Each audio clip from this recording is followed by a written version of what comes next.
and I'll present the main ideas of my research on distinctive character of Indian epistemic culture and its determinants.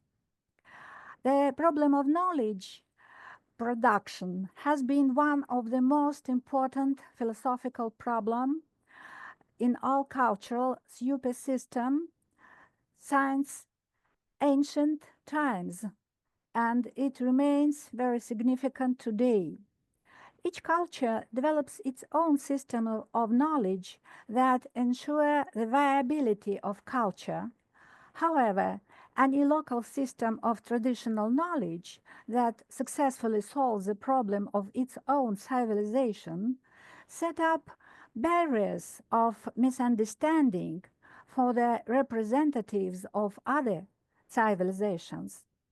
The realization of possibility to obtain and substantiate knowledge with methods guided by different ideas about knowledge and truth appeared in philosophy only in 20th century, and it is still not shared by every one philosopher and scientist. Knowing how cross-cultural barriers are erected in epistemology make them permeable. The comparison of foundations of cognitive practices adopted in traditional Indian culture and in West European culture of the 7th, 9th centuries, when the foundations of modern science and technogenic civilization were laid, is based on the concept of epistemic culture. The concept was proposed in 1999 by Austrian sociologist of science Karin Knorr-Zetina, and it was developed a little for comparative historical philosophical research by myself. Information of comparison was taken from the works of Indian and West European philosophers who laid the foundations of Indian and European epistemic cultures, primarily from Gautama Akshapada, Badarayana, Jaimini, Kanada, Ishvara Krishna, Patanjali, Umaswati, Shantarakshita, Nagarjuna, and also from Western philosophers René Descartes, Francis Bacon, and Immanuel Kant.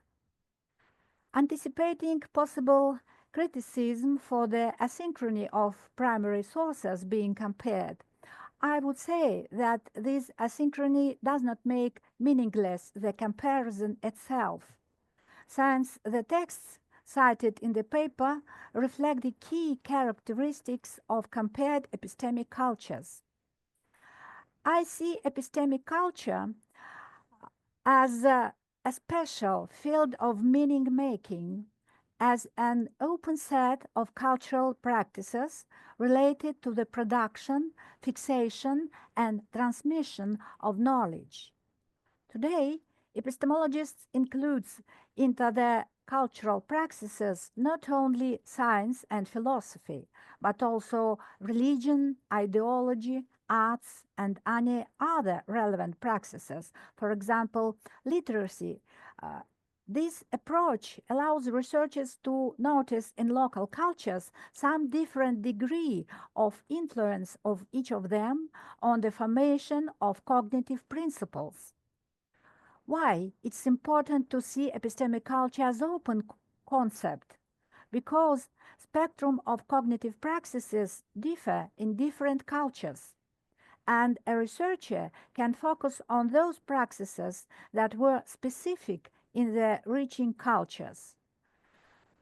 The subjects of research in epistemic culture and um, in every culture are not only traditional subject of epistemology, such as kind and types of knowledge and their stratification, ideals, theories, and norms of cognitive activity, but they are also such components of cognitive activity as a purpose of knowledge. It's very important purpose of knowledge formation and evolution of theoretical ideals of cognitive process and their criteria, the rules of textual creativity, principles of educational practices, the ethos of epistemic persons and their value systems also, a cognizing person and their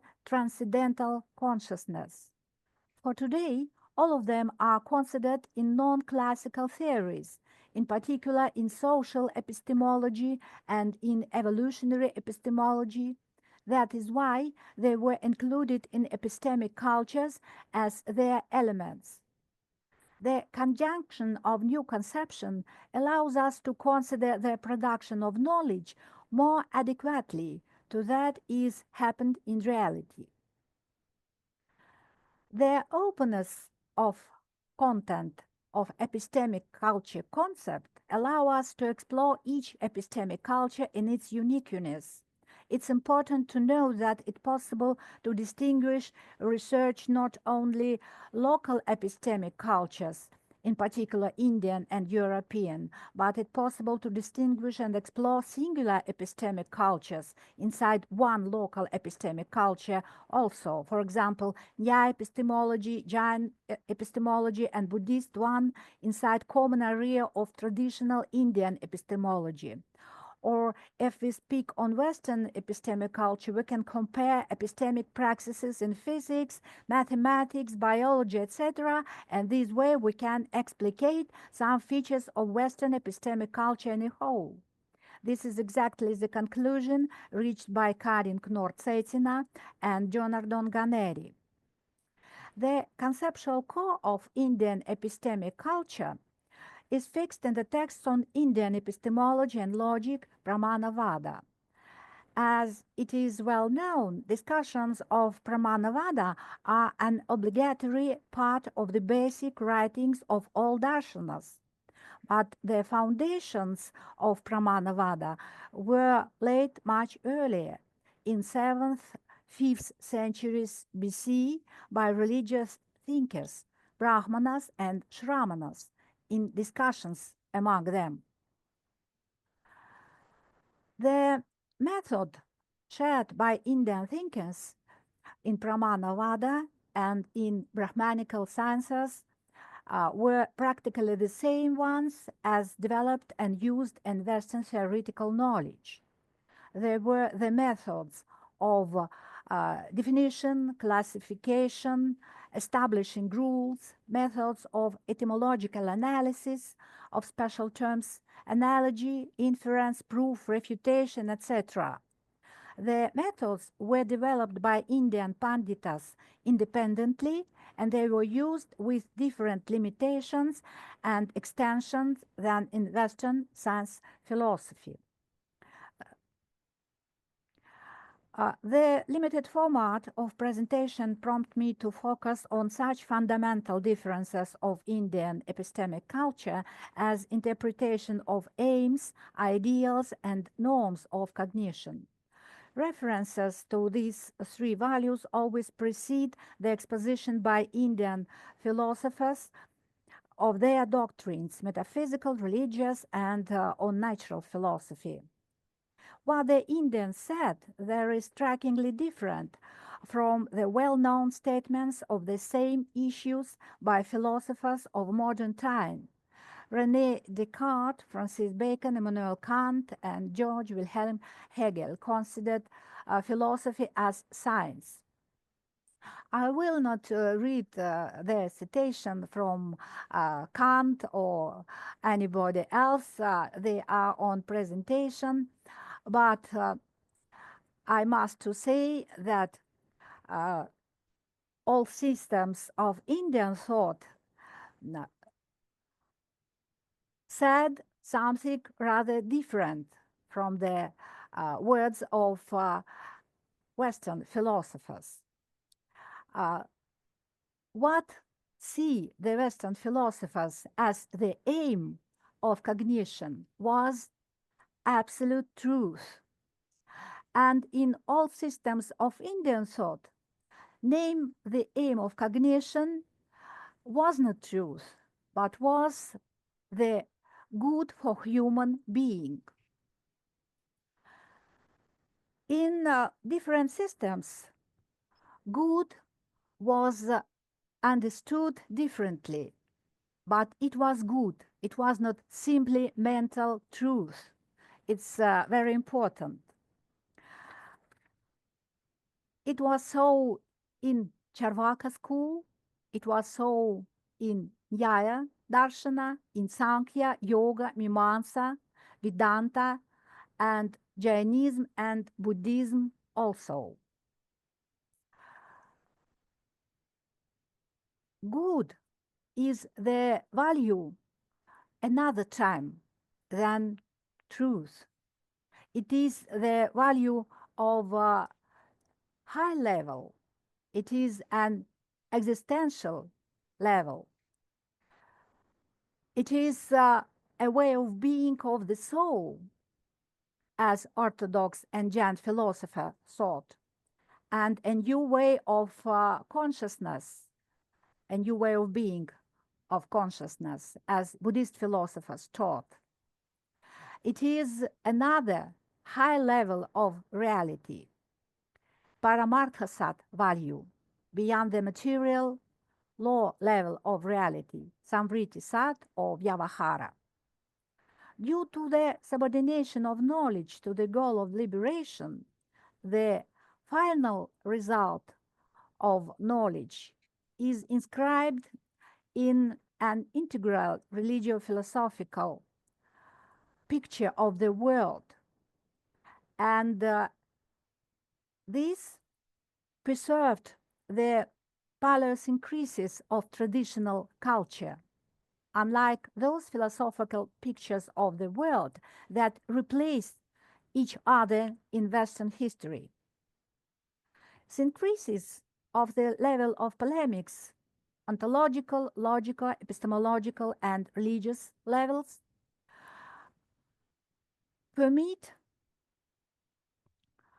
to be the differences in the worldview pictures from one side, and from the other side, it permits for disputants in the polemic, in the religio-philosophical polemic, don't formulate their thesis and simply to crush argumentation of their opponents.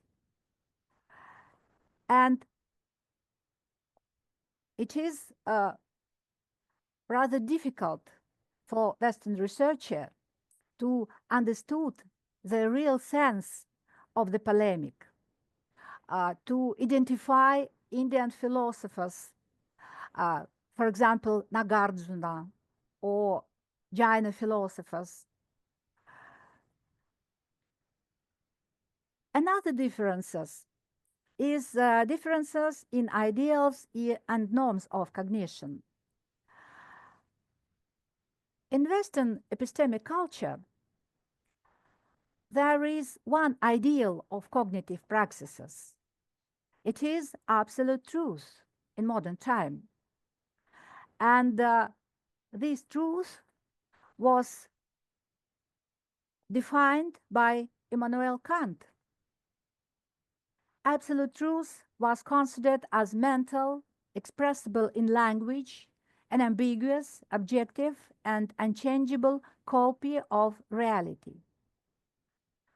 In Indian epistemic culture, there are... Professor Nataliya, you have only 2 minutes time now. Already we are running out of time.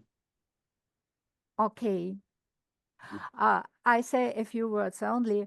In Indian epistemic culture, there were two ideals of cognitive practices, the high truth and the lower truth, and none of them are adequate to absolute truth. And then my conclusion. The constant connection of Indian epistemic culture with religion was not become an insurmountable obstacle for its development, but it was the another way of development. Though it slowed down the development of natural science, limited the theme of debate, but it in ritualistic and grammar, It gave rise to rather complete original techniques and methods of theoretical thinking much earlier than in Western philosophy.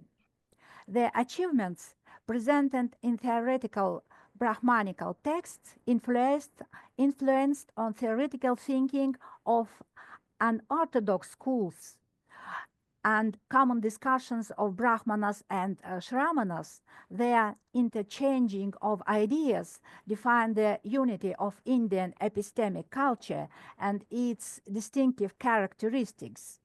Due to these characteristics, Indian epistemic culture has turned out to be much closer to the Western epistemic culture of postmodern era, with its post-rationality, post-ideology, technologies of people production, orientation towards intercultural dialogue. Thank you for your attention.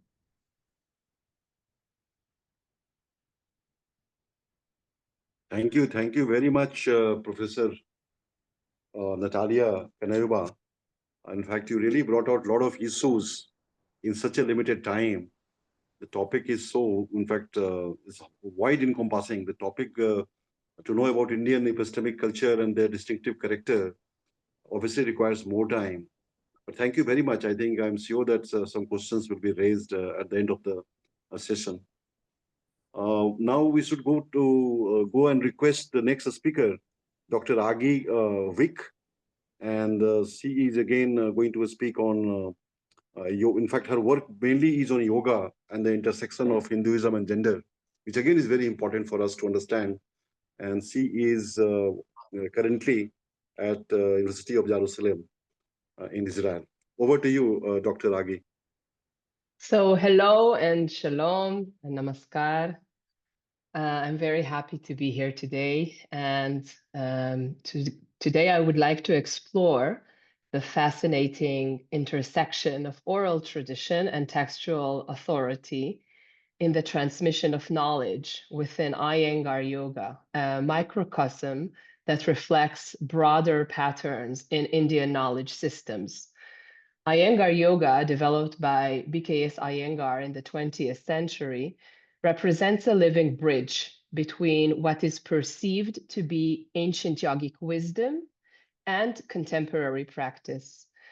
And what makes it particularly interesting for our discussion is how it navigates between fidelity to classical texts like Patanjali's Yoga Sutra and the dynamic embodied knowledge transmission through the Guru Shishya Parampara. So my name is Dr. Agi Wittich, and my presentation today is titled Reimagining Traditional Knowledge Transmission, the Role of Oral Teaching and Textual Authority in Iyengar Yoga. So before I continue, I would like to ask you to consider what happens when an ancient teaching tradition meets modern bodies? This question gets to the heart of my research on how traditional knowledge systems adapt to modern contexts while maintaining claims to authenticity.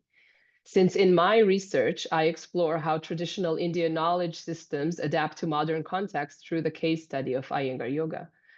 My work addresses several interconnected questions. How do traditional knowledge systems evolve? I examine the mechanisms through which yoga teachings adapt to new cultural contexts and contemporary needs.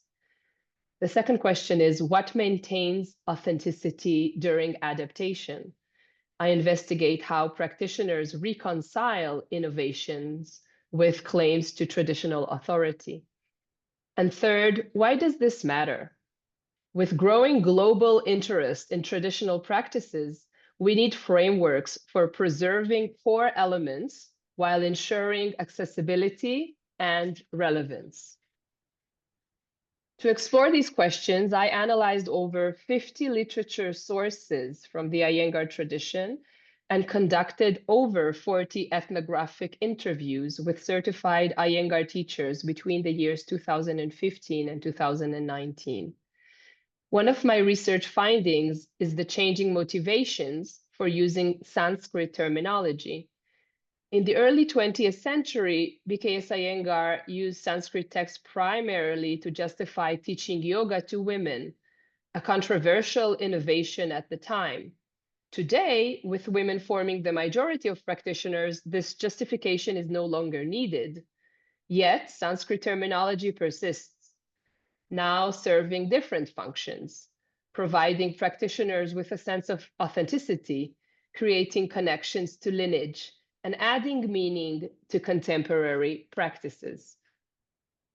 Another key finding from my research is that the motivations to authenticate yoga practices have evolved. In BKS Iyengar's time, Sanskrit texts were used primarily to legitimize the novel practice of teaching yoga. He claimed, in the early days, women had all the rights and opportunities to practice for the realization of the soul. The names of such yoginis may be found in the Upanishads and the Purana, or the stories of past legendary figures. Today, with women forming the majority, this justification is no longer needed. Thus, Sanskrit terminology serves to differentiate authentic from inauthentic contemporary yoga practices. So from the interviews I conducted, the need for an authentic form of yoga was very clear. So I brought to you here two examples, one teacher from the USA and one from Israel. So let me just read them out. Judith said, everything is being called yoga now. The classical form of yoga has been bastardized since it has transformed into a popular exercise. And then Sigal said, the word yoga has been attached to anything, yoga dance, yoga lattice, women's yoga, men's yoga, sports yoga, and this is distant from the original yoga. So how to find the original yoga? Here is where Sanskrit comes into place, and also the leaning on the parampara, the Guru Shishya tradition, and then also using text as an authority. So here is my theoretical framework for how come Sanskrit terminology serves this transition so well. So Eric Hobsbawm, Concepts of Invented Tradition, helps us understand this phenomenon. What appears as an unbroken lineage of practice is often a modern construction that selectively uses elements of the past to legitimize present innovations. The Sanskrit terminology creates what Hobsbawm calls a factious continuity with the past that masks the significant adaptations made for contemporary contexts. So my ethnographic research reveals that Sanskrit terminology and textual reference now serve three primary functions for contemporary yoga practitioners. It validates and authenticates. So what Kenneth Lieberman calls sufficient authenticity. So some teachers said that Sanskrit words have a deep depth in them. And when students hear Sanskrit words in class, they become interested in yoga's philosophy. This teacher emphasized that she never uses the English translation of asanas or yoga postures. She said, we always do the Sanskrit words. Guruji said, always use the names in Sanskrit. We don't say dog pose. We say Adho Mukha Svanasana. And there's a depth story behind it. And then the brain starts working. So it's a way to give sufficient authenticity. The last one is providing meaning. The teachers I interviewed said that Sanskrit adds depth to them and meaning to their practice. They said that it helps them to make sense of things and that they find Sanskrit as very deep and rich. And this finding connects to Pierre Bourdieu's theory of cultural capital, where Sanskrit terminology functions as symbolic capital in the yoga marketplace. Practitioners who master Sanskrit terms acquire what Bourdieu would call embodied cultural capital that distinguishes them from more casual practitioners. And this helps explain why teachers continue to invest in Sanskrit learning even when it's not strictly necessary for the practice of postural yoga, for asanas. So let me continue here. So a few words about the historical context. So BKS Iyengar lived from 1918 to 2014, spanning nearly a century of profound social, cultural, and political change in India. His development as a yoga teacher began in the 1930s during his brief but formative training under his teacher T. Krishnamacharya in Mysore. Although Krishnamacharya included recommendations for females in his manual Yoga Makaranda from 1934 and taught his female family members in private, including his wife, Namagiri Amma, who was Iyengar's sister, he did not teach females regularly in public since it was considered inappropriate. So Iyengar, with barely any experience practicing or teaching yoga, actually was encouraged by Krishnamacharya to teach a group of women in the 1930s. And in this way, he created his teaching systems on the go. And in the face of criticism from his contemporaries, Iyengar persisted, stating that he was perhaps the first person to take this art to the masses and also to introduce the training of yogasanas for ladies. He says, perhaps I was the pioneer in the field of introducing yoga teachings to groups of students, both male and female, and mixed groups in India. This is from his autobiography. We know that others were teaching women at the time, but it was not popular. So my research reveals that women-oriented practices in Iyengar yoga are perceived on a spectrum that stretches from ancient knowledge to one end and to new innovation on the other. And this spectrum helps us to understand how practitioners navigate questions of authenticity. So here is an example. What does it mean to have an innovative practice? So here we see the same posture. Its name is Uttanasana. And on the left side, we see Iyengar's teacher, T. Krishnamacharya, from his book Yoga Makaranda from 1934. And next to him in black and white is BKS Iyengar performing the same asana in his book Light on Yoga, published in 1966. So we can see the similarities. It is basically the same posture. Maybe the hands are a bit in a different position. But then if we go to the colored images on the right side, we see the innovations or the adaptations in Iyengar yoga practice currently today for pregnancy and menopause. So I think that the differences are quite clear visually. And there is also not just the angle of the forward bending, but also the usage of props. So these might appear to be new forms of the postures and perhaps even judged to be inauthentic. But despite these significant differences, the tradition maintains authenticity by adhering to the one Sanskrit name for different variations of the posture. This helps preserve an imaginary quality of essence of a posture through its variations.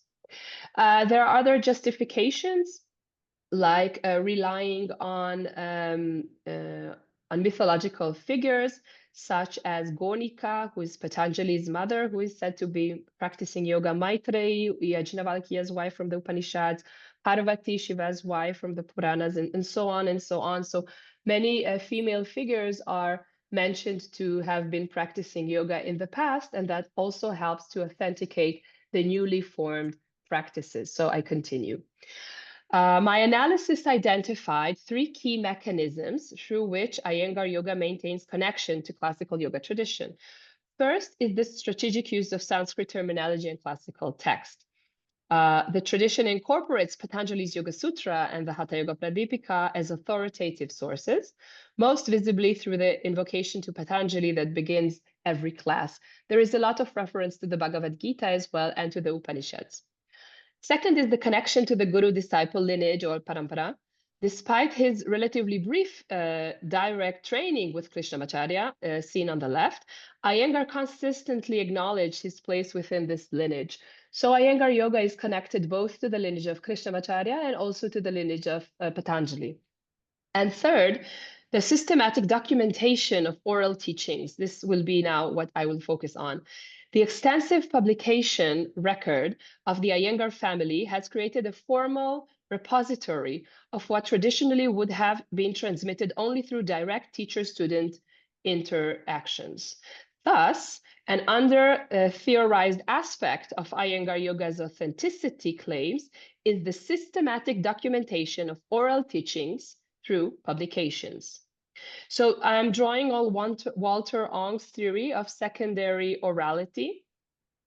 We can understand how BKS Iyengar's publications, beginning with the Light Yoga in 1966, what you can see on the right, and continue through other publications of his daughter and then more teachers of Iyengar Yoga. They transformed what was essentially oral embodied tradition into a textual authority. And this process reflects what anthropologist Richard Barman calls the entextualization of tradition, the transformation of ephemeral oral communication into fixed authoritative text. Okay, so from first, there is the oral teachings of the Iyengar, BKS Iyengar and his family. Then comes the textual publications, and there is a hierarchy. First, the text of BKS Iyengar, then the text of his family, and then the text of other teachers, Iyengar Yoga teachers. So I mentioned Ong's secondary orality and Bauman's entextualization. I would like to, yes? We are running out of time. Will you please conclude in next 2 minutes, if possible? Yes, of course. We are about to finish. This is the punchline. Thank you. Thank you. So they create a controlled lineage of interpretive authority as senior Iyengar Yoga teachers themselves begin publishing books. So this documentation process effectively bridges oral and textual modes of knowledge transmission, creating an authorized textuality. There are ethical considerations and there is the cultural exchange. So my research raises important questions about cultural appropriation, because when Western practitioners adopt Sanskrit terminology while disconnecting it from its broader Hindu context, they engage in what religious studies scholar Mallory Nine called decontextualization, taking elements of a practice out of their original cultural framework in ways that they can diminish their meaning. However, we should avoid oversimplification. As scholar Andrea Jain argues in her book, Selling Yoga, yoga has always been syncretic and adaptive through its history. So here I would like to argue through findings of my research that Iyengar Yoga teachers who use Sanskrit terminology take it very seriously. They have an approach of gratitude and they are very sincere in pursuing Indian knowledge traditions. So I'll just take one quote. The first one, Julie, a teacher from the USA, said, "I'm not a professor of Indian philosophy, but we have that pure tradition from the Indian point of view. But I also feel it's my role as someone who teaches yoga in the West to also try and translate it into how you live, how it fits in with a modern culture without losing or changing it in any way." So therefore, I believe that this is not cultural appropriation. There are broader implications to my study. I'll go very briefly through it. The Iyengar Yoga case offers valuable insights for other traditional knowledge systems facing similar challenges of adaptation and preservation in global contexts, maintaining visible connections to traditional sources of authority, documenting oral traditions, and framing innovations as appropriate applications of traditional principles. I'll skip another quote I prepared for you. So in conclusion, this case study demonstrates how traditional Indian knowledge transmission can evolve without losing its essential character. The Iyengar tradition has created effective bridges between classical yoga and contemporary practice through strategic use of textual authority, lineage connections, and systematic documentation. Through my research, we can see how the motivations for authenticating yoga practices have shifted over time. What began as a justification for teaching women has evolved into a mechanism for creating meaning, connection, and validity in contemporary practices. So here are my references. You can take a screenshot now if you're interested. And thank you very much for your attention. Thank you very much, Dr. Agi Wittich, for making a very comprehensive presentation and also giving us some idea by raising the question in the beginning that how ancient Indian teaching method really blends with the modern teaching. So you raised a very good question in that sense. And your ethnographic research obviously will help us understand more about the perspective on yoga. And you took a lot of case studies to validate and authenticate your study. So thank you very much. Thank you. We'll have Q&A at the end of the session, so please be there. Now, may I invite Dr. Ruchi Shree. She is currently assistant professor at the Department of Political Science at Tilka Manji University at Bhagalpur to make her presentation. Dr. Ruchi Shree, are you there? Yeah, thank you so much, sir. Thank you. So first of all, I would like to thank Dr. Pranav Kumar to have invited me to be part of this conference. And the two presentations before me were very engaging, and I feel thankful to all of you that you are here to pay attention to what I'm going to speak. I haven't prepared any PPT, so it will be just my oral presentation, and I request all of you to give me your feedback. I look forward to it. So my paper is titled Water as Commons, an Indic Perspective on Governance. So to begin with, since we all are aware that there is water crisis looming large worldwide, and in that context, I intend to argue that water as commons has become more significant than ever. And I would like to say that there are three conflicting perspectives, namely water as commons, water as human right, and water as commodity, which I name as politics of perspectives, which is evident in the literature produced by state, civil society organizations, and the market. So if we go into the roots of water as commons, then I find that in India we have a strong tradition of water as commons, and in this paper, I intend to present the same. So in the recent past, now water governance itself has emerged as a new area, and it is an interdisciplinary area of study where we focus on governance as a process which involves different actors of the society. And if we look at water as commons, then we see that in the recent past, now the role of market is increasing in the neoliberal era. And as a result, we have also come across numerous, you can say, fights. For example, many of you must be aware of Cochabamba water crisis in Bolivia in 2002. And after that, also, many countries have tried to fight fiercely against the corporate theft of water. Uh, in the Indian context, I have drawn upon the works by Anupam Mishra, who worked on traditional water systems in several states, and especially Rajasthan, to demonstrate the role of local community in water harvesting and its conservation.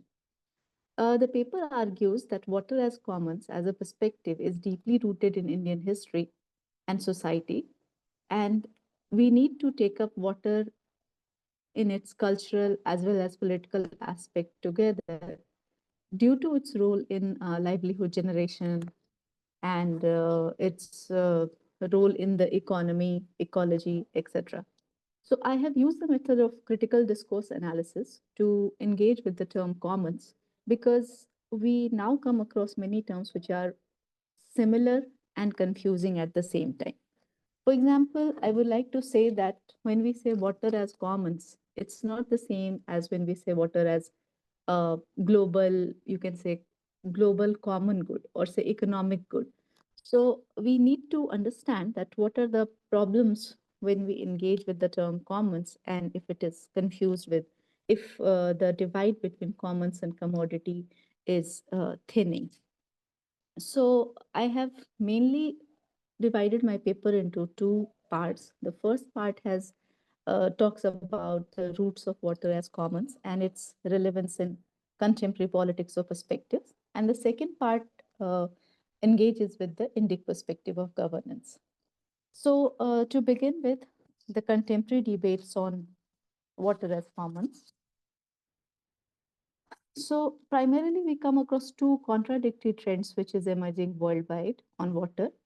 Because on the one hand, there is neoliberalization, which promotes commodification or what is based on exchange value or price. And on the other hand, there is also the enrollment of commons within neoliberal capitalism, which David Harvey describes as accumulation by dispossession. So the boundary between commodity and commons, or say the erstwhile opposite categories, now seem to be blurring and it becomes confusing and problematic.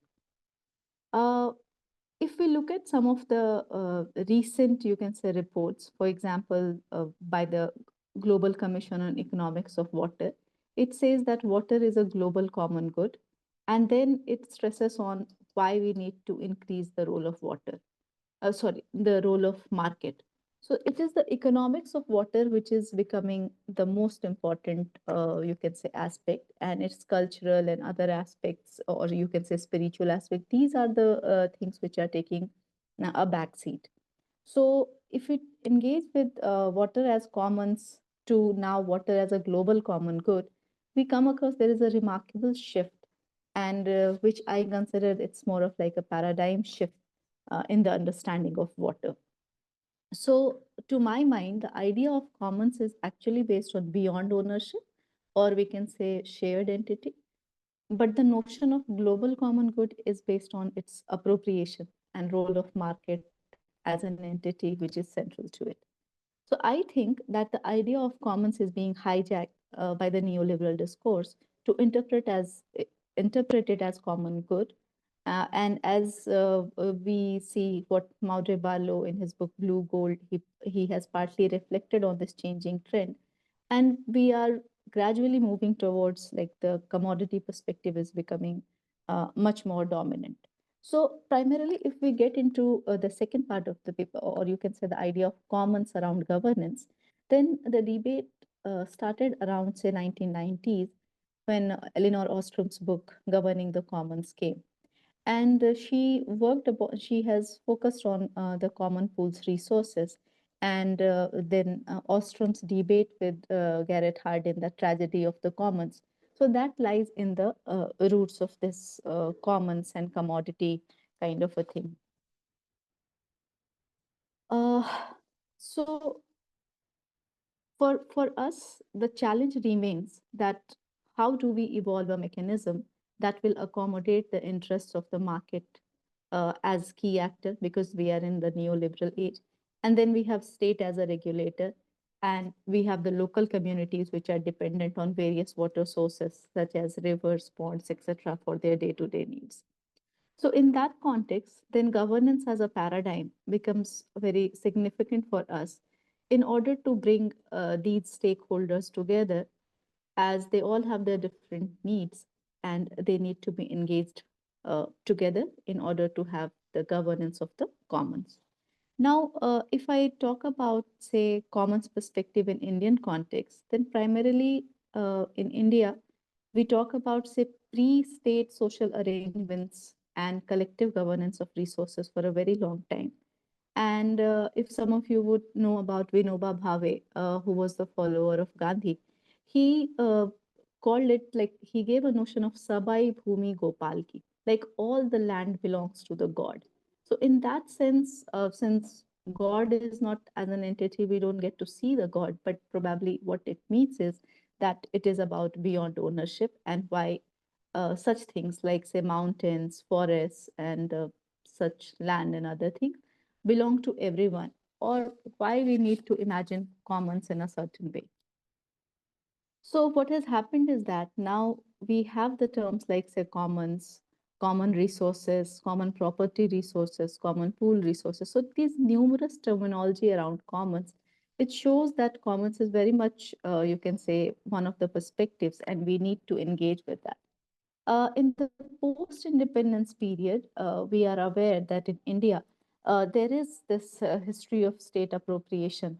And we also come across numerous resistances. For example, most of us are aware of Narmada Bachao Andolan, or in the recent times, we had the Niyamgiri struggle, or in Kerala, there was Plachimada's struggle against the Coca-Cola company. So these things, in a way, demonstrate that if there is too much, you can say, inclusion of the market, or if the role of market increases in such a way, then at times the local communities end up protesting that. And many a times we see that it is the state and market which tend to collaborate, and it is the local communities which are left. So in that sense, how do we think about commons in such a way that we could evolve local communities, we could involve them in the governance, remains the primary challenge. Now, I would like to spend a few minutes on Anupam Mishra's work in order to highlight why the tradition of commons is so, in a way, why am I calling it an Indic perspective? So I will not get into the details of his entire work. I would just like to mention that his two books, one is Aaj Bhi Khare Hain Talab, his bonds are still relevant. And second is Rajasthan Ki Rajat Boonde, the radiant raindrops of Rajasthan. These two books remain the key texts, you can say, when we engage with, partly, if I call it Gandhian perspective on water, or you can say the importance of decentralization. So I would rather focus on his views on rivers, because here in this paper I have tried to argue that water as commons can be further extended to the idea of rivers as commons. And why we need to do that is because one of the major problems behind our increasing water crisis is that our rivers are degrading. So Anupam Mishra argues that more the expenditure on river cleaning, we see that more the pollution is rising. And the biggest reason is that we are unable to stop dumping the unclean water. And that is possible only when we start acting locally. So, since governance is all about how are we going to take action, so when it comes to water, probably to start acting locally is one of the ways we need to begin with. Secondly, he says that instead of setting up numerous technologies to clean the dirty water, there is a need to involve the local communities in river conservation. In other words, water could be governed the best when it is controlled the least and it involves the local communities the most. So, with these words, I would like to say that in a way, we need to think about governance in such a way that there is more, space to engage with the traditional ways of water conservation, because many a times what happens is that we tend to ignore the traditional ways, and actually there is a need to engage with that. And in that context, I would like to mention about Dinesh Mishra's work. Dinesh Mishra he is an IITian, and he left his profession of engineering, and he made his organization named Baad Mukti Abhiyan, and he has been working on Kosi and other rivers of Bihar. So he says that there is a kind of language trap, and that is like there's a lack of communication between the state and the local people. So what happens is that the traditional knowledge, which is sometimes with the local people, we Dr. Ruchi completely Shree, tend to ignore that. you have only Yeah, 2 minutes yeah. left now. Please Okay, sir. conclude. I'll take just 2 minutes. Thank you, sir. So, similar to Anupam Mishra, even Dinesh Mishra says that there is hardly any documentation of indigenous knowledge systems, and that's where the need lies. That we need to properly document the indigenous knowledge system so that we could actually integrate these things into practice. If I take it up to the rivers, because rivers are mostly considered the commons. So there are myths, there are folklores around rivers. And if we consider it only as a source of water, or if we only, in a way, measure how much water is there, then that way we will lose many things which are actually there as rivers are to be respected, or say reverence is needed. So to conclude, I would like to say that the commons perspective around water is gaining currency worldwide. And at the same time, there is parallel use of the term common pool resources as well as common economic good. But we need to overcome such kind of confusion. So while water as commons has long remained a practice in India, but the process of modernization and urbanization, etc., have led to understanding of water as a natural resource. This shift from the perspective from commons to natural resource marks a change in terms of ownership and utilization, especially in the neoliberal phase when state as an actor becomes closer to market forces. It tends to sideline the role of local communities in the conservation of water. So we are well aware of the degrading rivers and the environmental crisis looming large around us. So in such a scenario, there is a need to reclaim water or rivers as commons, and it could be an important contribution of Indian knowledge system to the world. Thank you. Thank you very much, Dr. Ruchi Shree, for making a very comprehensive presentation on water as a global commons and giving us the Indic perspective. It is a very important debate right now, especially in the context of understanding the challenges associated with the water sharing among nations and obviously within a country like India. So I think your presentation obviously brought out a lot of salient issues which India basically has been confronting in the recent past. Thank you very much. Now I would like to invite Mr. Wajiha Naqvi. He is technically ethnomusicologist pursuing his PhD in music from King's College London. Over to you, Mr. Wajiha Naqvi. Thank you, Professor. Good afternoon, salam, namaste. I'm just going to switch on the timer so that I'm keeping track of time. My name is Wajiha Naqvi and I am a third-year PhD student in the music department, King's College London. My ethnographic research focuses on Qawwali in contemporary Pakistan, where I'm currently based for my fieldwork. I would like to begin by expressing my sincere gratitude to the organizers and sponsors of this conference, particularly Dr. Kumar for the gracious invitation to participate. In line with the conference's theme, my paper today aims to shed light on the musical heritage of the subcontinent through one of its key hereditary performance communities, the Qawwals. Having had the privilege of learning Hindustani music firsthand from Qawwals here in Karachi, Pakistan, I hope to offer insights that contribute to this important conversation. I'm just going to share my PowerPoint for all of you.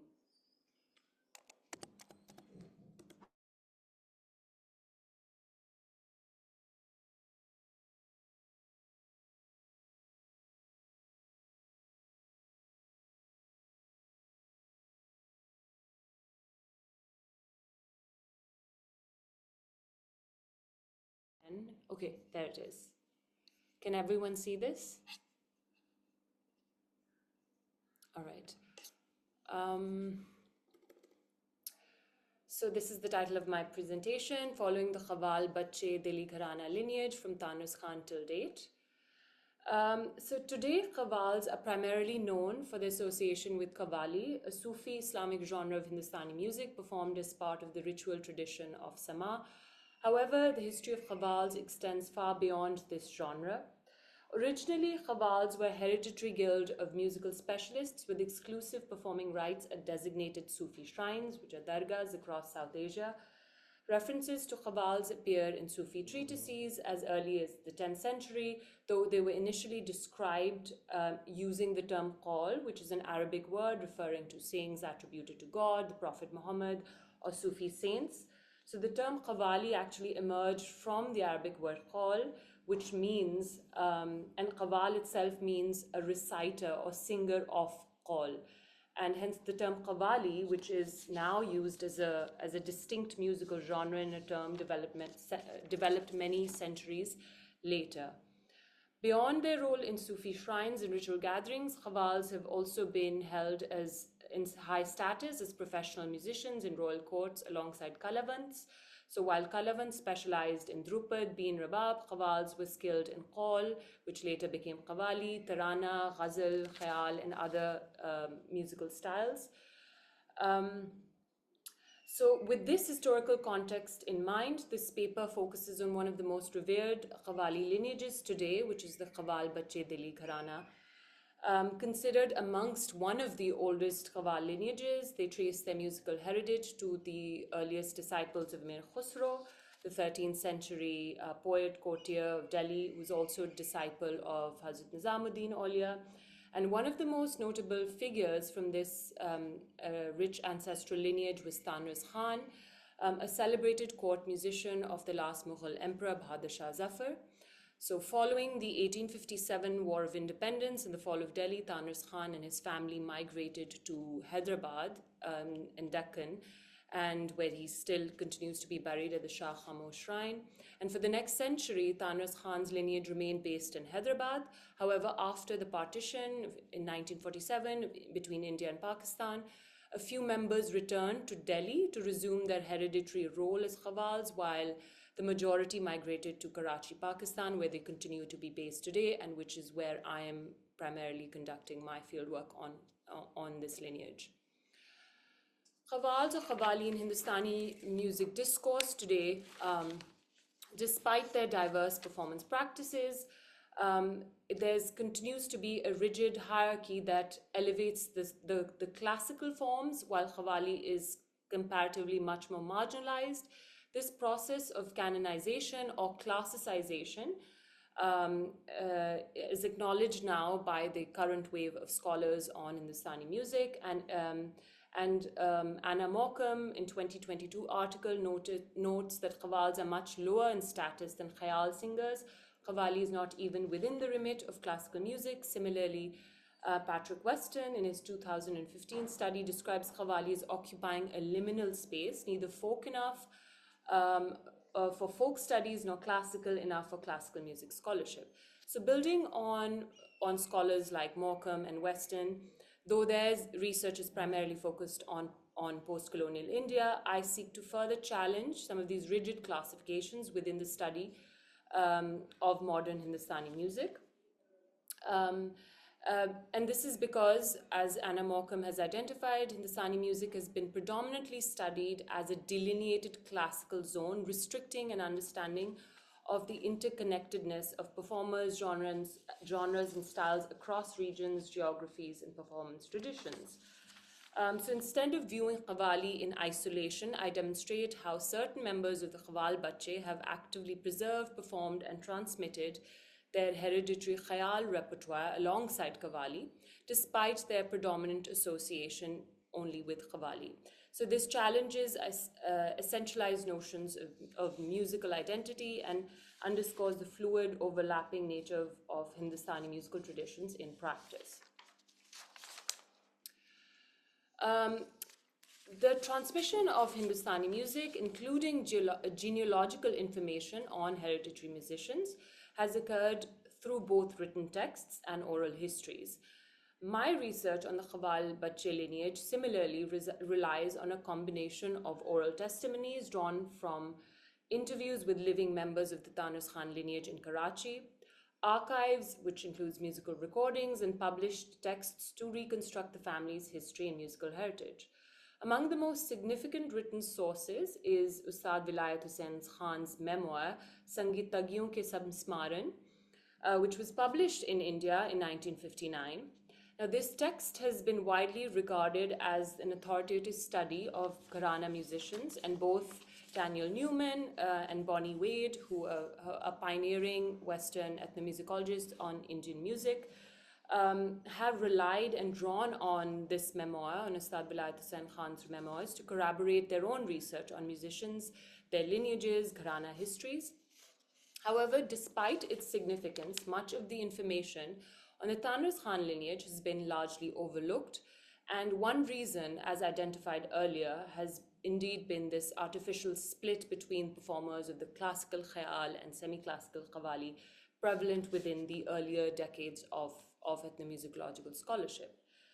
The importance of this text for the present-day Qawwal Bacche lineage cannot be overstated. This is because it provides an often crucial and missing piece of evidence that validates their musical ancestry and performance history. And as Hindustani music historian Max Katz points out, documenting such histories or stories is vital. Despite the centrality of the genealogical imagination to the historical consciousness of lineages of Hindustani musicians, there are few available texts that represent Indian music history from the musician's point of view. By recovering and reassessing these overlooked sources, we gain a more nuanced and comprehensive understanding of the historical trajectories of Hindustani musicians and their overlapping performance traditions. Now, I've kind of just put together a rough kind of sketch of the Tanras Khan lineage that I'm talking about. Of course, it's much larger, but I've just picked out some of the key members that I'm talking about and who've continued to perform the khayal and other more classical forms of repertoire alongside the Qawwali tradition. So Tanras Khan, as I said before, was one of the court singers of the last Mughal emperor, Bahadur Shah Zafar. He was born as Mir Qutb Bakhsh, who was the son of another hereditary line of musicians, Mir Qadir Bakhsh, and he was given the title of Tanras, which means the deliverer of sweet tans, which is tans as a form of vocal ornamentation, by Bahadur Shah Zafar. And his influence on the history of modern khayal cannot be overstated, because while he has been widely recognized as a qawwal, he has also been credited as a founding figure of the Delhi Gharana khayal, and he has been revered as an ustad or a teacher, playing a crucial role in training many disciples beyond his own gharana. So notably, he taught khayal to founding figures of the Patiala Gharana, a legacy still deeply respected within its members today. And despite the traumatic split of partition, the Patiala Gharana continues to thrive on both sides of India and Pakistan. A reminder that gharanas have never followed strict linear paths of transmission, even within members of the same family, or in this case, limited to regional or national borders. So after moving to Hyderabad after the fall of Delhi in 1857, Tanras Khan and his family re-established their hereditary role as qawwals, serving both at the Nizam of Hyderabad's court as well as at the local Sufi shrines. So Hyderabad, a vibrant center for Indian Muslim religious life and cultural activity, provided a receptive audience for their qawwali performances, which remained more popular than so-called classical forms. However, the Qawwal Bacche lineage continued their tradition of khayal and other styles. For instance, Tanras Khan's grandson, Abdul Rahim Khan, which is the son of his elder son Ghulam Ghaus Khan, was considered an important singer. According to Ustad Vilayat Hussain Khan in his memoir, his Laydari had no competition. He was an ustad of Tirvat, Khayal, and Tarana. Here is, Tirvat, another form of classical musical style. He loved poetry, and he, with his brothers, were actually disciples of Dagh Delvi, which was a prominent Urdu poet of the late 19th century. Abdul Rahim Khan's pen name in Urdu poetry was Nadir, while he used Magan for his classical music, Hindustani classical bandishes. And so many of his compositions continue to be performed by the Qawwal Bacche today. This underscores a broader point about the technical expertise of qawwals, that their mastery exists beyond just the knowledge of Hindustani music, and music often includes its poetic content as well. Tanras Khan's son, Umrao Khan, was trained by his father, and though employed in the court of Hyderabad, he traveled across India and accepting invitations across various princely states under the British Raj, including the Maharaja of Indore and Gwalior. His son, Sardar Khan, who was also trained by him, became one of the first members then of the Qawwal Bacche to relocate to Lahore in 1940. This is before partition. And then he dedicated himself to teaching Hindustani music and remained in Lahore until his passing in the 1960s, which is after Pakistan had been created. And in 1954, then, the remaining members of the Tanras Khan lineage relocated from Hyderabad, which is Deccan, to Karachi, Pakistan, eventually settling here in one of the city's historic neighborhoods, which is now the street where they all live. Many of the qawwals live is called Qawwal Gali. And given the immense popularity of qawwali in Pakistan, many members of the following generation established their own groups, becoming some of the most influential figures in the country's qawwali tradition. They dominated the qawwali scene until the 1970s, after which they performed their own respective groups. Today, Munshi Raziuddin Khan's sons, Farid Ayaz and Abu Muhammad, are renowned qawwals, globally known. They're performing, at the world kind of music circuit, and many people in India are also very familiar with them. Meanwhile, the tradition of khayal within the Qawwal Bacche continues with Ustad Nasiruddin Sami, and he was trained by his uncle Munshi Raziuddin and began his journey in Qawwali before shifting to the khayal exclusively. And out of his 4 sons, who also have a Qawwali group, his son Ruchi Sami continues to carry forward the khayal tradition. While this part of the discussion is focused on the Tanras Khan lineage, it is important to note that the influence of the Gharana extends beyond familial and hereditary networks, like I mentioned before with the Patiala Gharana.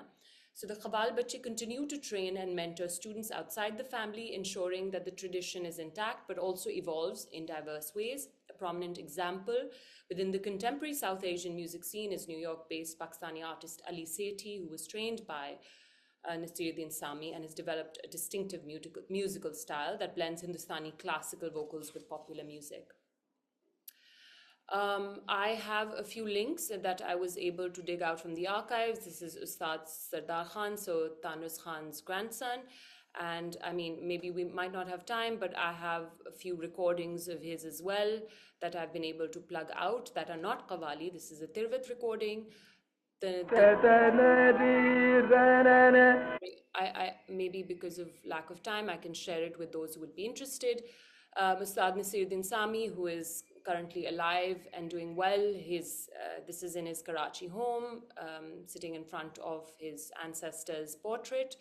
And here I have like a recording of his as well in Tarana and Rag Bhairavi.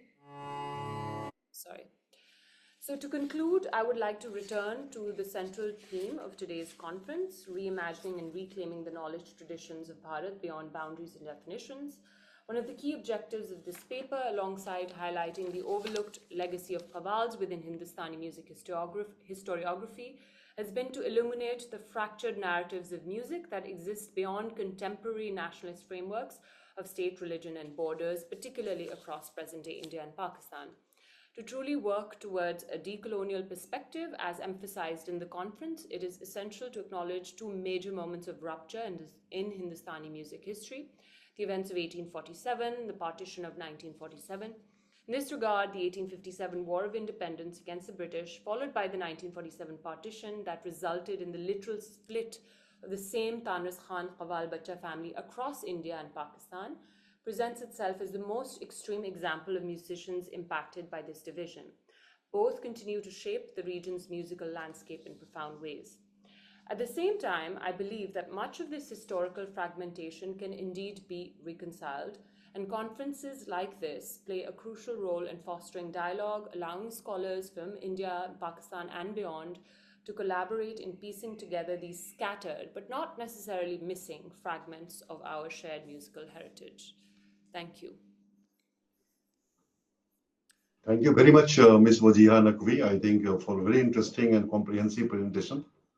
This study is something very important because exploring the lineage, both with regard to this Delhi Gharana Khayal and Qawwal Bacche, is not that easy, and you really have been linking this with your interest. So how long you will take to complete this research? I have another 1.5 years left. Okay, so your PhD is for 5 years. Correct. It's 3 to 4 years. I'm aiming for 4 years, hopefully not more than that, but that's the England system. So your CV also says that you are a singer, so you sing? Yes, I do. Good. So which type of songs? I've trained in Hindustani classical, but I don't sing classical. I have my own kind of modern popular music style fused with the more traditional. So have you visited India for your field study on this study? I have not, but I would love to, and I hope that JNU can invite me at some point to further carry out this research, because I believe Delhi and then Hyderabad are important links for connecting this piece of research with the Qawwals, and I hope that can happen one day. I'm sure I think you will get the opportunity in the future. All the very best. Thank so you let me move to our last speaker of this particular panel, and that again is going to be very interesting. That is basically by Dr. Suzanne. and she has been conducting research, especially on minority religion. And she's going to explore about her research and tell us about the larger issues which is largely debated on the minority religion. Over to you, Dr. Suzanne. Thank you very much. It's been fascinating to listen to all the other presenters this morning, and I'd like to thank you for organizing such a complex and global event. It's quite a treat to use technology to its advantage in this way. I'm just going to try to make my screen less blurry. So my research has largely focused on yoga and minority religions, and what I'm going to talk about today is about what the Indian traditions might be able to offer by looking at both contemporary and historical practice to what some people have termed an epistemological crisis in contemporary global society. So let me just share my slides. Share. And we're going to share that one.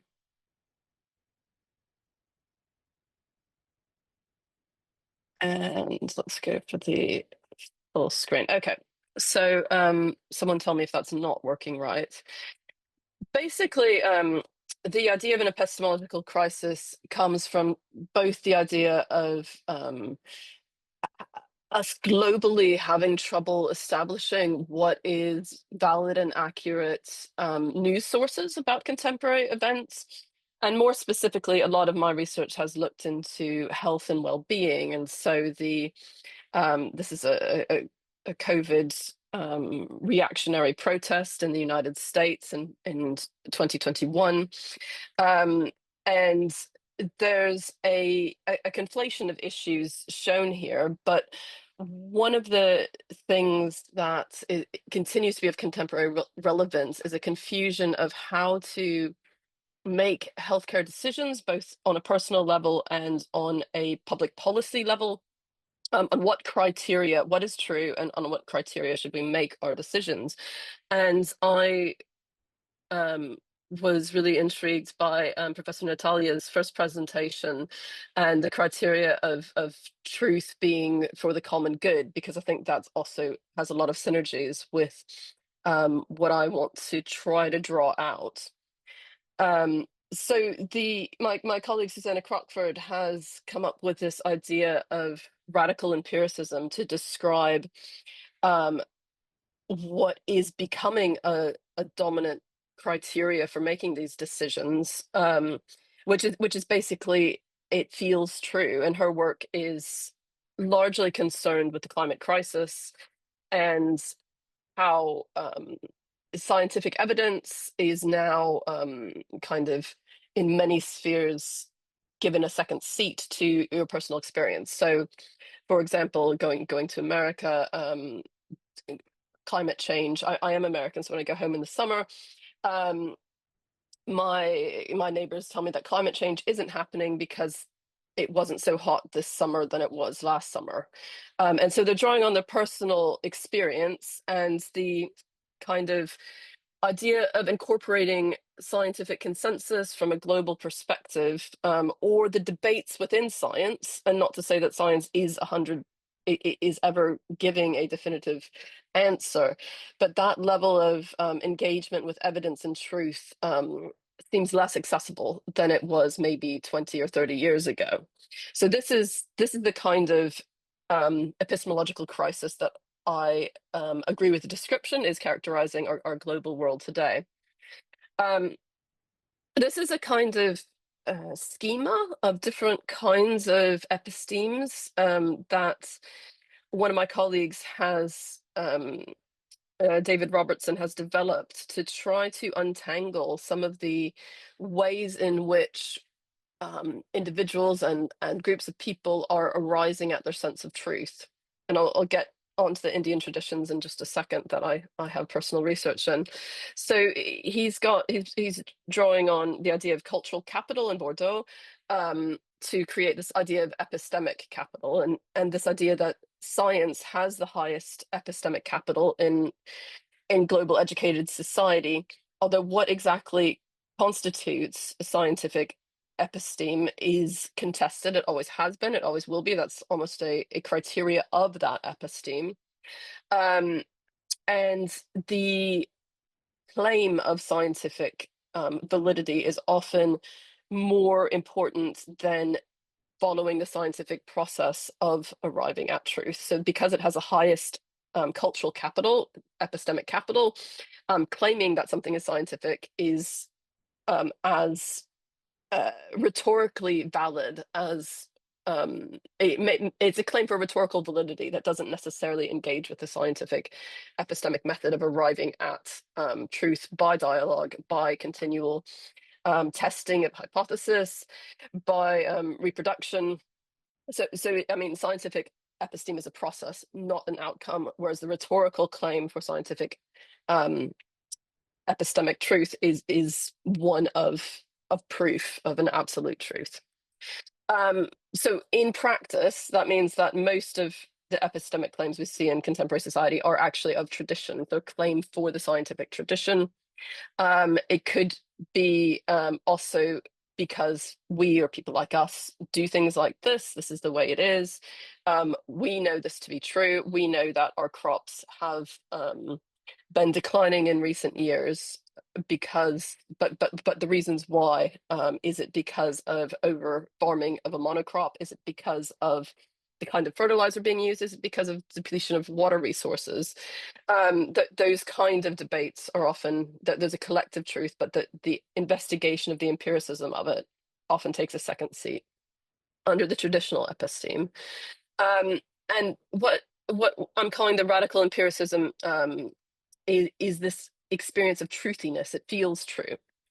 And what I want to come out of my engagement with two specific Indian traditions, the description of indigenous medical traditions that's found in the Usman report in 1923, and an engagement with an Iyengar yoga long COVID intervention during the lockdown period, I think really can help us reconceptualize the experiential episteme, to engaging with how sensitivity to experience can and is cultivated, and other aspects of experience are empirically observable to others. And my kind of slightly activist argument is to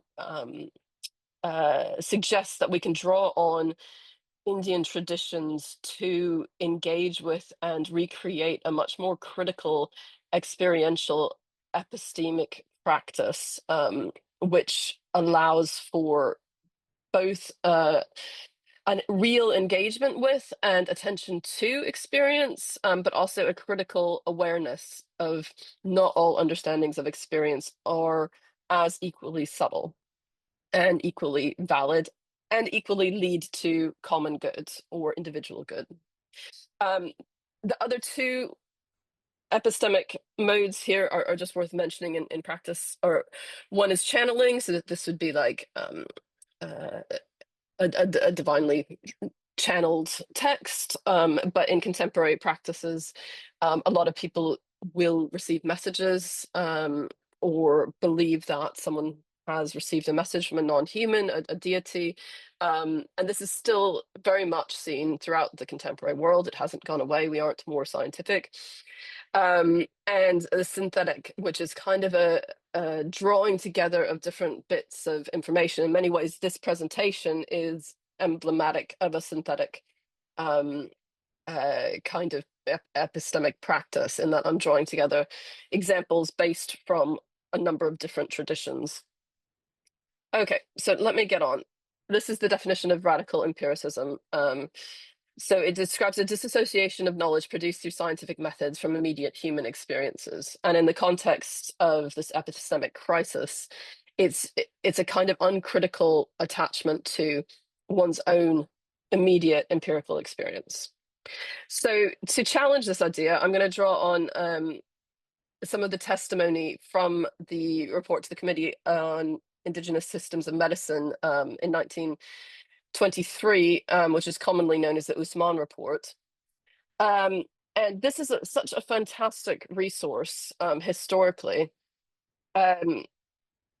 It really demonstrates the clashes of epistemes in the early 20th century and the way of the scientific epistemic capital. So the authors of this report are pushing back at the British colonial administration and the Madras presidency for the underfunding of Indigenous medical practitioners, which are very numerous and providing most of the medical services for the Indian population. And this is trying to justify the systematization and support for institutions of Indigenous medical training, namely Ayurveda, Unani, and Siddha. Siddha was a late addition to this report, and it doesn't take into account numerous other practical ways that Indians at this time are engaging with health and well-being. So there's lots of other things going along alongside these three traditions, but this report is trying to put these three Indigenous medical traditions on a plane that deserves funding alongside biomedicine. So the people who were asked to call evidence for the Usman report were asked to provide evidence of directly demonstrable or observable facts, or facts indirectly inferable by logical methods of the nature of induction and deduction known to modern science. So that's very a mouthful, particularly if you're not looking at it, but basically they're asked to justify by what they thought was Western scientific epistemic knowledge, and also to show that it's a coherent system based on pragmatic certainty or hypothesis. So it was trying to put these medical traditions, justify them under what they perceived was the highest standard of Western epistemic authority or scientific authority. And what I find interesting is that although most of the testimony does this, it also really starts to articulate a very complex, empirically observable training in the Indigenous medical practitioners at the time, and the people who give testimony are very articulate, and I don't have time to go into the subtleties of what they say. Of course, they're justifying their practice based on the classical texts of Ayurveda, the Shushtra Samhita, and other sorry, I tangle myself up on lots of different words, which is why I didn't go into languages. But so they're grounding themselves in the specific references to the Indian medical text, but they're also talking about practice and showing that these trainings of practices are a really integral part of Indigenous medical practice and training. And this is one passage which I'll read. So in modern science, we seek to overcome the limitation of our senses by equipping ourselves with various external aids like the microscope, the telescope, the spectroscope, and the like. The Hindus, however, sought to effect the same results, not by providing their senses with external aids, but by improving their own internal organs of sense. That our senses, like muscles, grow by regulated exercise is a proposition to which few, perhaps, will be inclined to object. But the Hindu view is that there's practically no limit to this growth, save the limitations of one's own capacity for exertion. And that's also possible to perfect the senses to so great a degree as to include almost everything. And here the language can get a bit hyperbolic, which then perhaps discourages scientific engagement. But the principle, I think, is really important. And there's lots of other articulations of this in the report. And I think that this, I'm going to skip a little bit, but another important thing is that they draw on the Western medical tradition to say that this kind of tradition of observation of patient physician dialogue and observation is actually not so different when Western biomedical practice is working well. And so what they're calling for in the Usman report is a greater integration among the support for traditional medicine, obviously, is a greater integration of these external aids to the senses, as well as a cultivation of more traditional training of observation, of empiricism, and that this is an essential part of the medical tradition. So I would like to highlight this aspect of the indigenous Indian medical traditions, and also call for its revival in global discourse as a really important criteria to try to counteract some of the epistemic crisis we find ourselves in at the moment. And I'm just going to very quickly, because I know that I have 5 more minutes max, show how this is done with an Iyengar yoga long COVID intervention during COVID-19 when we were in lockdown. The British Iyengar Yoga Association organized a quite extensive, completely online intervention where they had 2 to 3 teachers with someone who self-identified as suffering from long COVID, and they took them through on Zoom weekly through a 1 to 2 hour session, these kind of postures, which were specifically designed to aid in feelings of relaxation and assist with breathing, particularly in the back lungs. So there were lots of questionnaires given on symptoms before and after, and then there was also some qualitative interview follow-ups with the people. There's a report online, which is in my reference section, which I'm happy to have circulated. But the main takeaway for me about this issue of cultivation of the empirical episteme was that the comments of the people who went through this intervention articulated a process by which trust, communication, and an idea of their symptoms being seen and specific interventions being given in response to what was seen is observable, measurable, and teachable. And I think this is really interesting and important. It is hard to scale up into neoliberal criteria of economic growth, but I think that it is what this groping towards in the radical empiricism it's kind of an antidote to that, and also approaches the criteria of greater good. So those are references, and I'm happy for this to be circulated afterwards. And I'll stop there so we can have a nice discussion.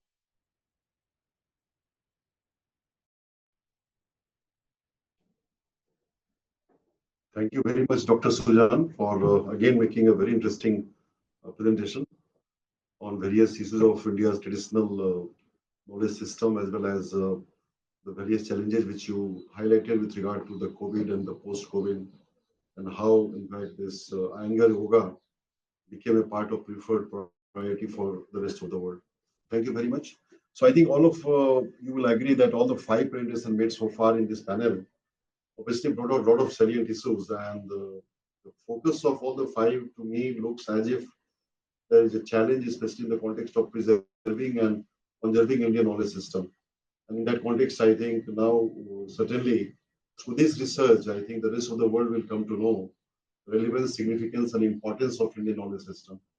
And we are very delighted that our colleagues elsewhere in the world, they really have taken these many areas for their research, which certainly helps us in terms of knowing others' perspective. So I think all the 5 presentations, starting from the first one, that was again very important, especially in terms of knowing about the distinctive character of Indian epistemic culture by Professor Nataliya.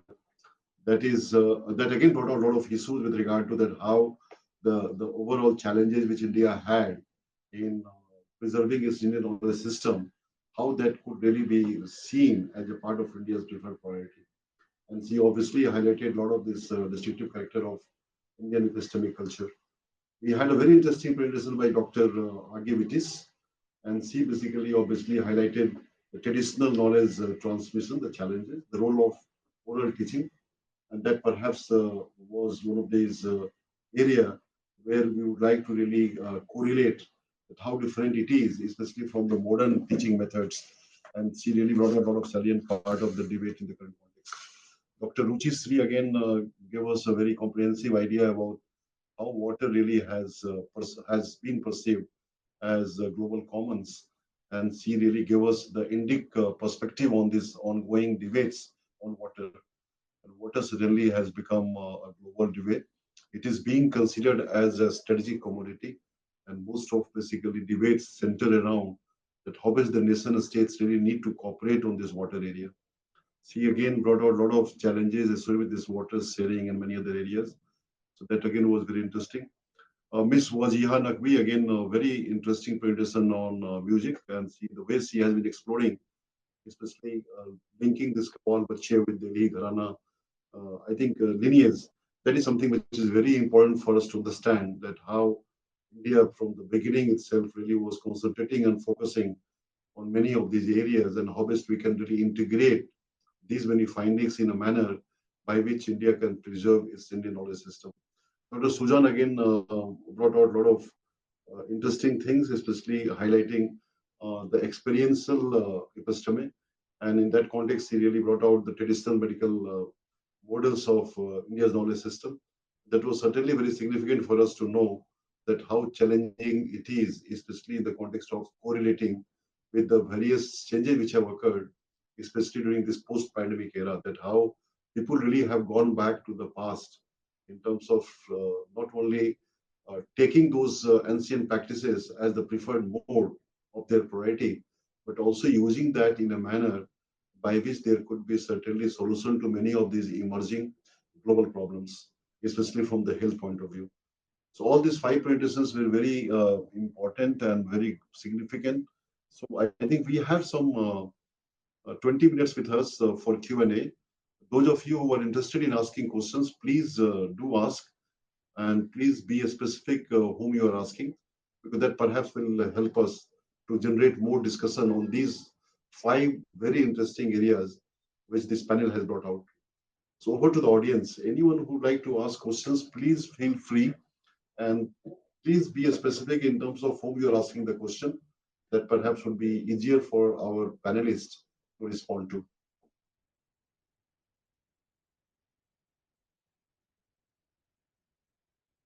Or the presentations were so clear that there are no questions. Any question any of you have? Any panelist really has any question to ask among themselves? Because I see that a couple of presentations were having certain interlinkages. Professor Nataliya's presentation on distinctive character of Indian epistemology certainly speaks volume about the other presentations, that how that could really be correlated. Any questions any of you have?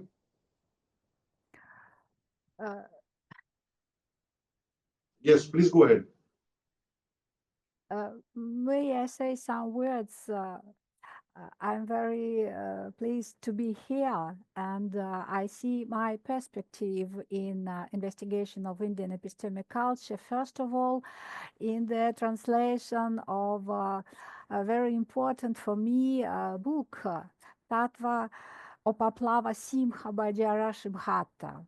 There are a lot of interesting questions about traditional logic in India. It seems to me that it will be very useful because Indian traditional logic is almost unknown.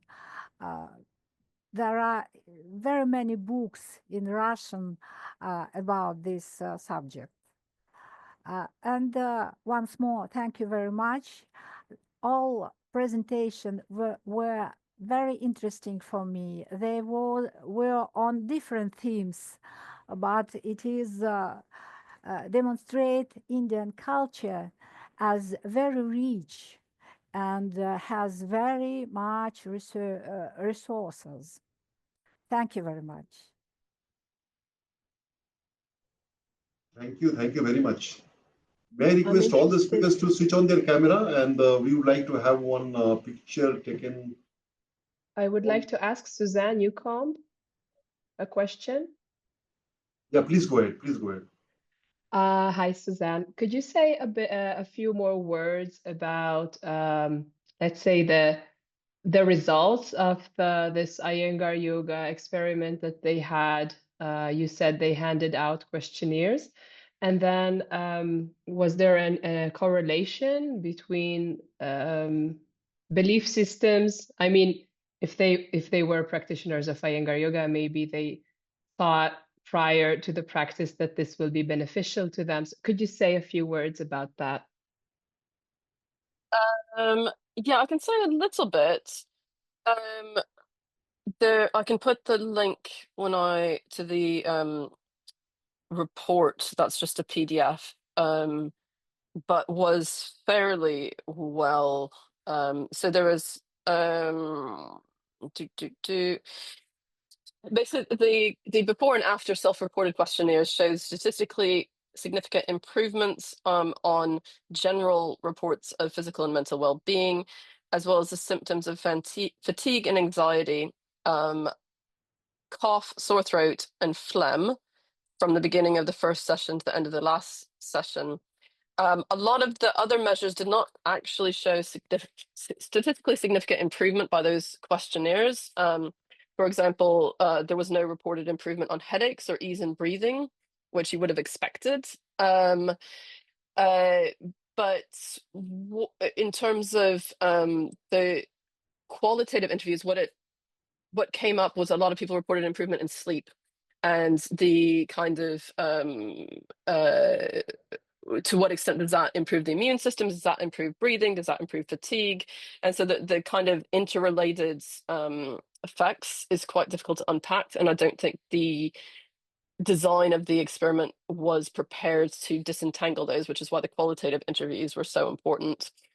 And in terms of pre-beliefs in efficacy, most of these practitioners were not Iyengar yoga practitioners, but they had some experience to yoga and generally had a positive impression. What came out through the interviews, though, was it was largely a comparison to the lack of sympathetic treatment within the National Health Service in Britain, and that there was no one who was paying attention or taking their symptoms seriously. And there were also a few, in contrast to what this intervention did, and there were a few comments about how this wasn't what they expected yoga to be, and they had gone to yoga classes online and it made their symptoms worse. But this actually was different because it was the focus on these restorative postures, which is not your average yoga class. So not all yoga classes are the same, and that's something that often gets lost in the medical literature, but could be brought out by this more kind of radical epistemic attention. Thank you. I saw that the pictures that you presented, one of the poses was the same one, the same modification that I presented in my presentation as well. So yours was the same posture for COVID, and mine was for pregnancy. Yes. Any other comments or any other questions, if any of you have? Yes, please go ahead. Dr. Ruchi Shree? Yeah. I have a question for Professor Nataliya. Ma'am, I would like to listen a little more about, say, epistemic culture in terms of its, you can say, implication. For example, my work is on water. So if we consider commons as a perspective in that sense, do you see there is an impact on, say, how do you look at it in, say, Indian system and at other places? Thank you.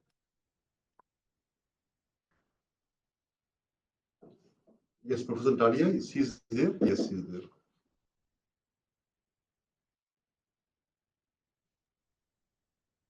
Yeah, there's a question for you, Professor Nataliya. Yeah. Dr. Ruchi Shree, thank you very much for the question. I know that in India, there is a very important problem with the water.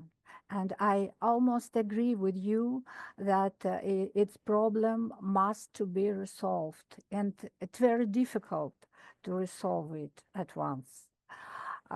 But it is a question for politics.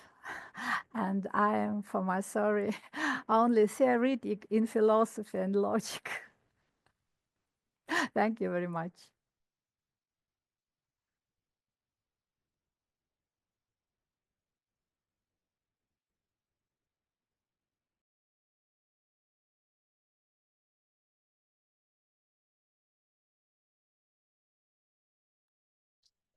I mean, I thought, Dr. Shree, that the water issue was really interesting, and it would be great to have, it's not something I think about that much, but it'd be great to have the references for the Gandhian ways of thinking about water, if you could pop them in the chat. I do think it relates to these greater kind of epistemic questions quite clearly. And yeah, it's an interesting issue all over the globe these days.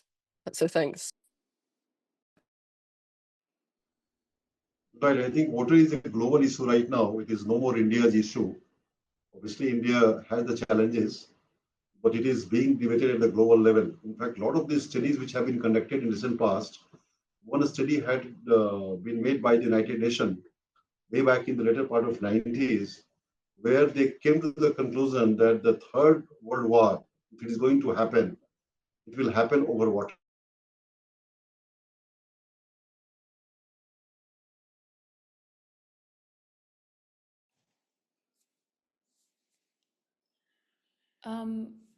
I have a comment or a question, if I may.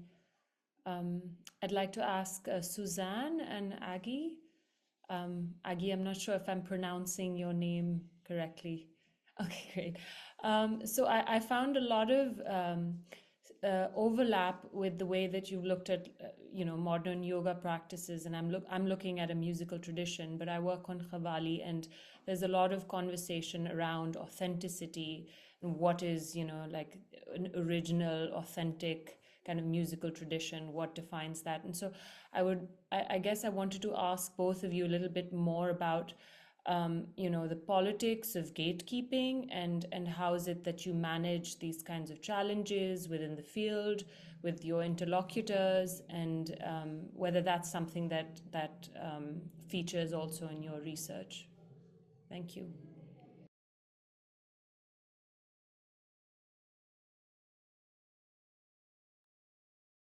I'm not quite sure what your question is. It's how we engaged with the contemporary communities. Yeah, so Agi talked about how yoga is kind of, practitioners often say this is not yoga, or authentic yoga is defined in a particular way, and this is possibly not like, there are like so many kinds of ways in which yoga is defined, appropriated.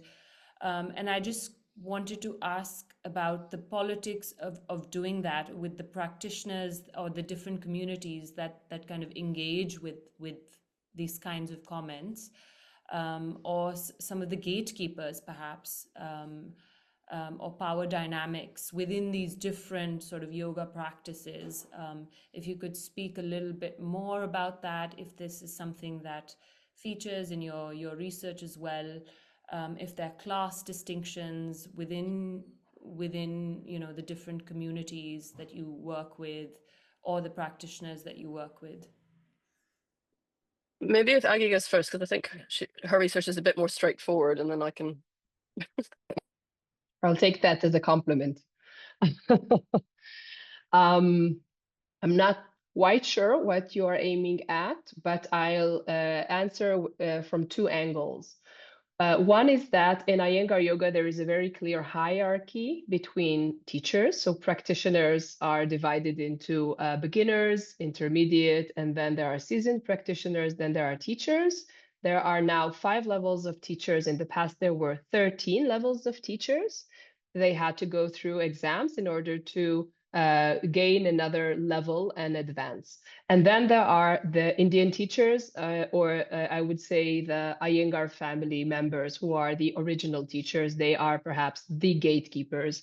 But you could see the other teachers as well as gatekeepers. It depends on which level you are trying to move on. So the beginner practitioners would not meet the Iyengar yoga family members. Usually they would meet the more lower level teachers. And as the practitioner advances, they meet the more advanced teachers and so on. Now, the tradition or the knowledge is regarded as Indian. It is regarded as authentic and original. Therefore, the massive usage of Sanskrit, invocation to Patanjali, and there are other parts that I did not mention here. There is mythology that is tied to the postures.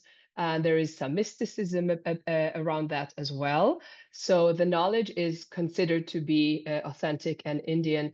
But when I look at it from the standpoint of religious studies, I would say that in some communities that are more religious, such as Jewish Orthodox, or in Muslim countries, you would have, or even in some Christian communities in the United States, these more religious aspects that authenticate would be stripped off. The teachers who are doing this are doing it to make yoga more accessible. So there will be no statues, maybe less usage of Sanskrit, but the teachers know the Sanskrit names. And they would teach it to practitioners who are becoming more advanced. But for the general public, there will be less signs of roots to India and Hinduism and the more ascetic religious signs of yoga. Maybe that was your question. Okay, thank you. Absolutely. Yeah, thank you. Thank you. Because I see a lot of similarity with my work on musical traditions and how, you know, gatekeepers kind of want to present it in a certain way, only define it in terms of perhaps maybe a religious lens, but it depends on who the audiences are as well. So I was kind of interested in that dynamic in yoga. I mean, I would say that my research methods come more from sociology, and it would be about how you define the question and which your target audiences were.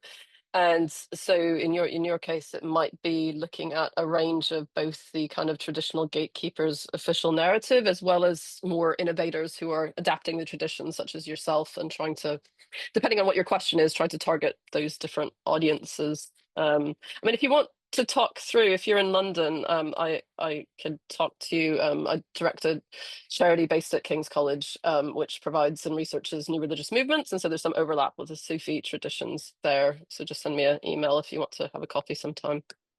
That'd be great. Yeah, I'd love that. I'll reach out to you. Thank you.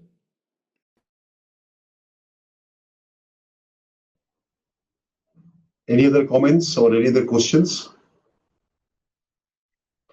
I mean, Professor Nataliya, is there a particular reference that would be helpful for your articulation of kind of distillation of traditional Indian epistemology as a kind of utilitarian goods? Is there an easier way to access that argument that I could refer to?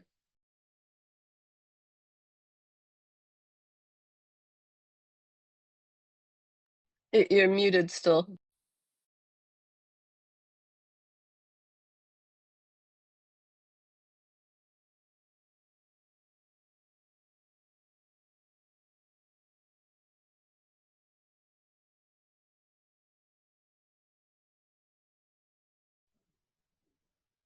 Professor Nataliya is there?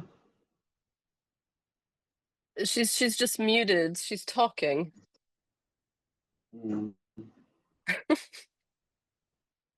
Sorry. Oh, please make your question more clear for me. Did you mean that traditional Indian epistemology is more voluntary than Western one. Not more voluntary. It seems like you're making an argument that it was aimed towards knowledge and truth for the good. Seems to be what I got from your argument. Is that accurate? Or for greater human good? I mean that in classical texts of Darshana, they were said that the aim of knowledge is not truth. It is good for human being. It's different value because from the point of view, the result of knowledge is very different, maybe. So my question was, is there like a book or an article that is easy to refer to that maybe you've written or that makes this point? In Western culture, in the modern time, from 17th till 19th centuries, the aim of knowledge was understood as mental truth. There were two variants of understanding of mental truth as adequacy for experience, one, and as adequacy for logical rules, rationality of truth. And rationality was seen in accordance with the conception of René Descartes. But a lot of people don't remember that Descartes has belief in God, and his rational truth is incorporated in the human mind from God. She is final. She is prepared. It need not to find the truth in the cognitive activity. You must find the truth in our soul, and we'll take it in our soul. It is the key idea of rationalism of Descartes. In modern rationalism, the idea of knowledge and truth is quite different. That's why I compared conceptions from modern time and from Indian traditional culture, traditional epistemic culture. They are different, but there are some common elements. For example, believe in God, and a God as the main reason for knowability of world. In Orthodox system, in an Orthodox system, it is not main reason, the God, because in Buddhism and Jainism, there is no God.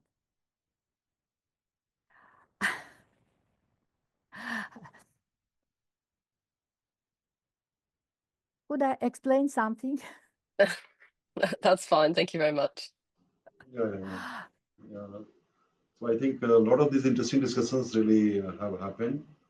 Now we are reaching to our schedule. That is 3 p.m. We have to conclude this. On behalf of the organizers, let me take this opportunity to thank each one of you for making an excellent and comprehensive presentation.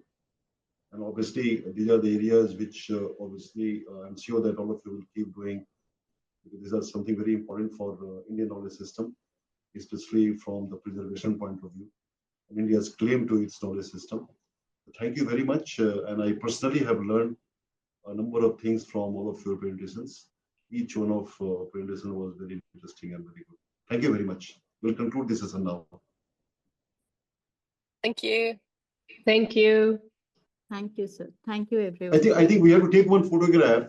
Can you just be there for a minute? Put on your this video, this camera. Switch on the camera.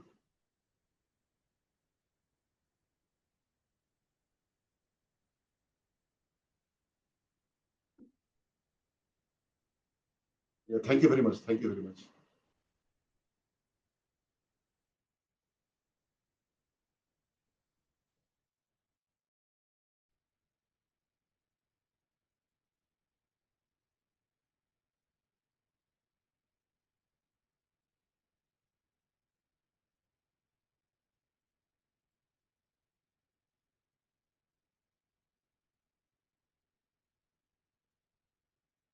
Are we finished then?